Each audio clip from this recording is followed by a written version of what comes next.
سندرو شروعات ما تقریبا نن 3 کال پهله کړی دی. 3 کال وشو زما په دې شوبیز فیلډ کې اور ما خپل ایجوکیشن هم کولو. هغې سره سره ما خپل سنګینګ چې کوم شوق و نو بیا زه شوبیز ته رالم او باقاعده ما سټیپ واغستو د دې دپاره په شوبیز کې.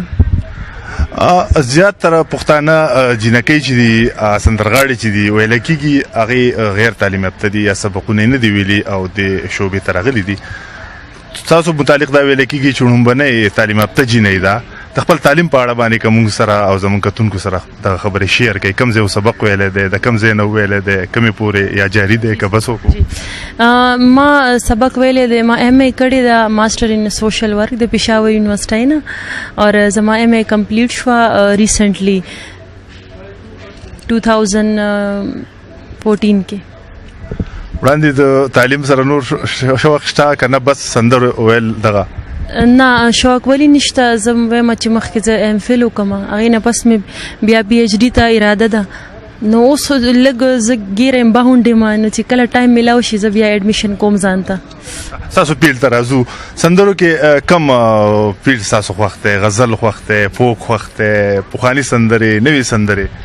زما په سنګینګ کې زما غزل سره ډیر شوق دی. اینه پس بیا فوک سندري خو غزل زه ډیر زړه نه ویم او زما ډیر زیات غزل خوښیږي.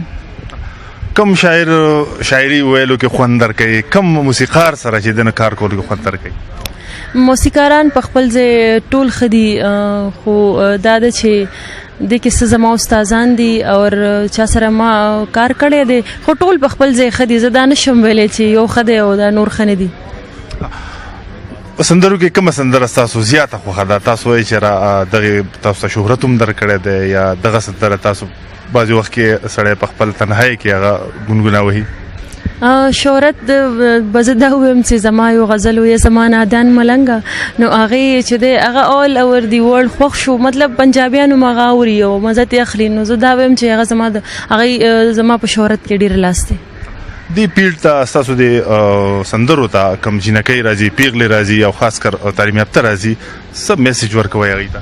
بس زه دا وایم چې د چا شوق وي اور که هغه ایجوکیټډ وي که ان ایجوکیټډ وي خو په کار ده چې راشي دې فیلډ کې ښه هم شته بد هم شته نو هر څه خپل ځان پورې دي. پښتنو سندرغاړو باندې یو وخت داسې وخت هم راغلی دی چې غزاله جاوید پکې ویشتلی شوه ایمن وداس پکې مړه شوه.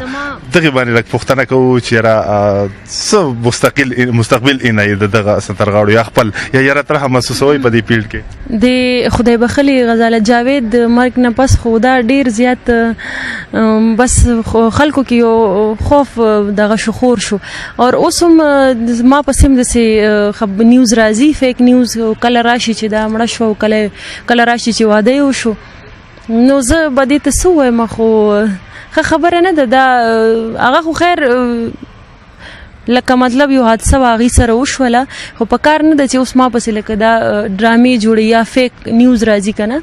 ښه خبره نه ده چې څوک هم وي. سوات ته راغلی سوات ته راځو. سوات خلک څنګه ولګېدو؟ دا شو څنګه ولګېده؟ یو وړومبی ځل نه دی 2-3 واره رالی نو ورال سوات بیا د زما دا دویم ځل دی چې زه رالم. سوات ته زما دویم ځل دی چې زه رالم او دې ځل خو یې ډېره مزه وکړه. ډېر ښه شو ډېر ښه کانسرټ و خلکو م ډېر سپورټ وکړو او ډېر ریسپیکټ یې راکړو د سوات خلکو. ډېره مننه. زم بندنا خو زمونږ اوریدونکو ته خاص کر د مشال ریډیو اوریدونکو ته به په تلو تلو کې کومه سندره زمزمه کوئ؟ بس چې کومه تاسو وایئ یا زه خپلې خوښې سره وکړم.